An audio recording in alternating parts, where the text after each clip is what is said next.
উপন্যাস প্রেমঘোর লিখেছেন নার্গিস সুলতানা রিপা। পর্ব ২। ওই কি ভাব, দাঁড়াও এখানে। রানীজান ফ্রেশ হয়ে এসেই সোজা খাটে শুয়ে পড়ল।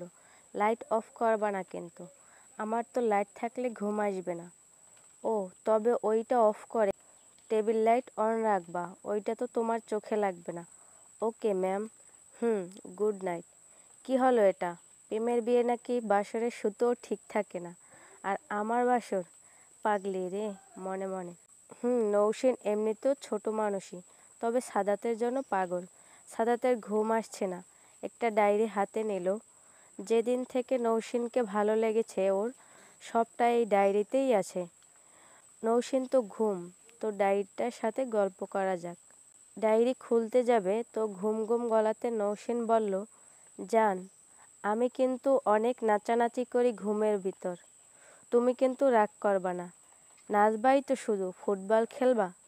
রাগ করলেই বা। কথা শেষ করার পর নৌসেনের দিকে ফিরলে দেখে বিশাল ঘুম এসে। তো ডায়েরি নিয়ে টেবিলে বসবে, একটা আওয়াজ আসলো নৌসেনের গহনার। ইস পাগলি, গহনাও খুলে নাই, ঘুমাতে পারছে না ঠিক মতন। কোনো কিছু না ভেবেই গহনা খুলতে গেল।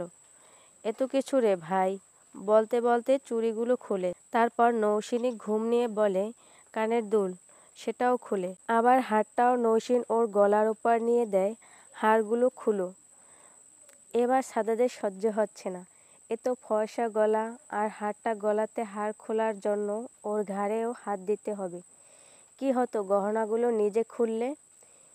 কিন্তু ওর কথা শুনবে যে, সে তো ঘুমের রাজ্যে।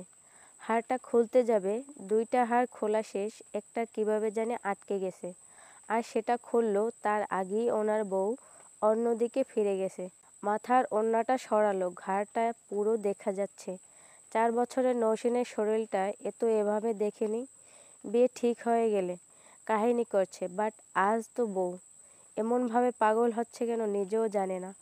2 মিনিট বসে থেকেই সব ভাবনা ভুলে হারটা খুলল। ওর সরতে মন চাইছে না। কি নিষ্পাপ লাগলো নৌসেনকে।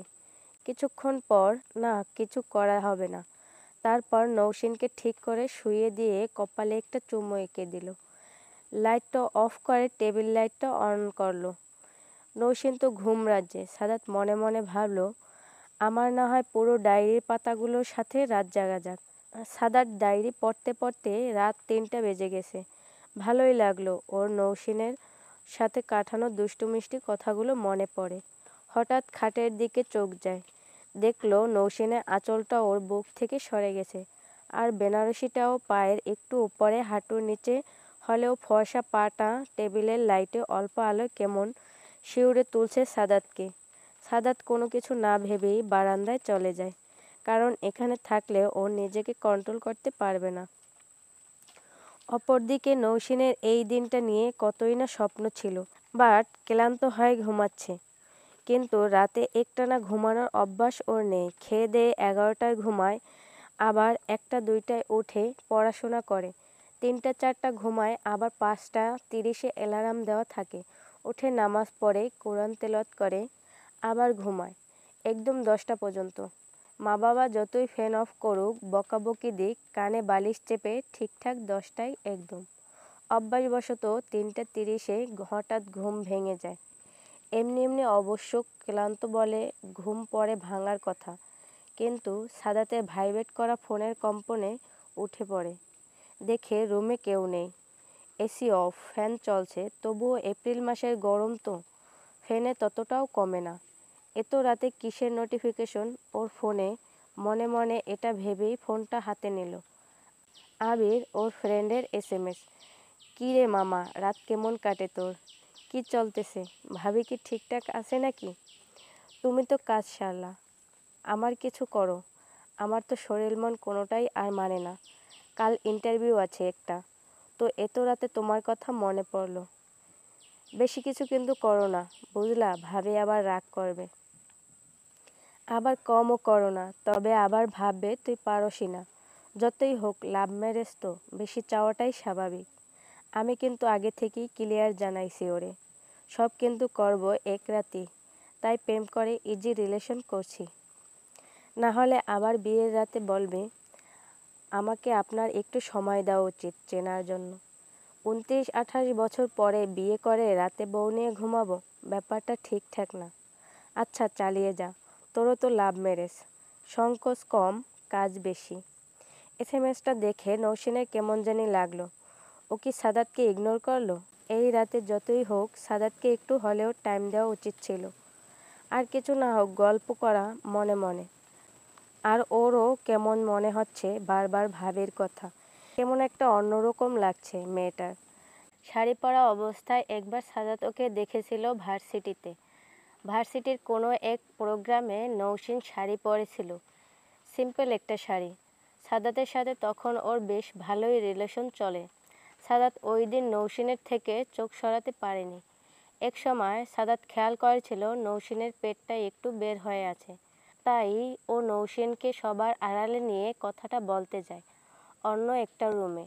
নৌসিনকে বলে শাড়িটা ঠিক করার জন্য, কারণ সাদাত চায় না নৌসিনের দিকে কারো বদনজর পড়ুক। আর সাদাত নৌসিনের কথা মতো ঠিক করা শুরু করলো। মেয়েটা সাদাতকে রুম থেকে সরতেও বলেনি, জাস্ট অন্যদিকে ঘুরে ঠিক করার চেষ্টা করছে। আর সাদাতও চোখ ঘোরাতে পারছে না। নৌসিন নিজে শাড়ি পরতে পারে না, তাই পিন আপ করে ভালোভাবে ঠিক করতে পারছিল না, তাই আঁচলের পিনটাও খুলে ফেলেছিল। বাট হিতে আরও বিপরীত হয়ে যায়, শাড়িটা আরও নষ্ট হয়ে যায়। সাদাত বুঝতে পারে কী ব্যাপার, শাড়ি নিজে পরনি? সাদাত: নৌসিন: না তো। আজব কাহিনী, ভালোই সাদাত।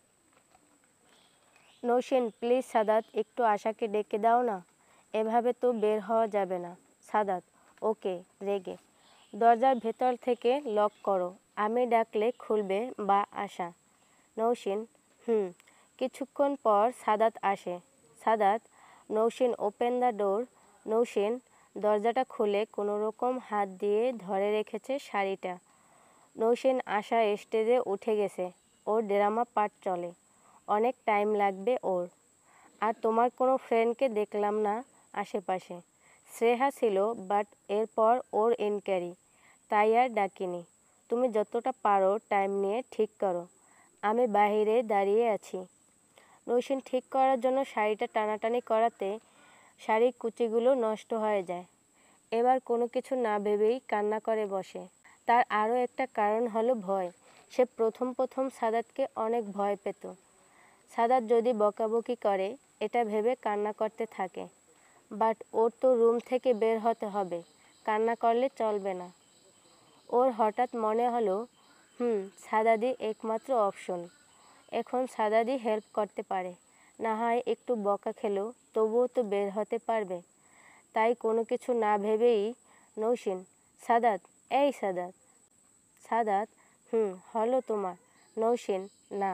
সাদাত বুঝতে পারলো ওর গলা শুনে যে কান্না করতেছে। সাদাত: কি হলো? নৌসিন: সাদাত: এই মেয়ে, কি হলো? দরজায় নক করতে থাকে। নৌসিন কি বলবে ভাবছে। সাদাত: এই মেয়ে। নৌসিন: সাদাত: ওকে, দরজাটা খোলো। নৌসিন দরজাটা খুলল।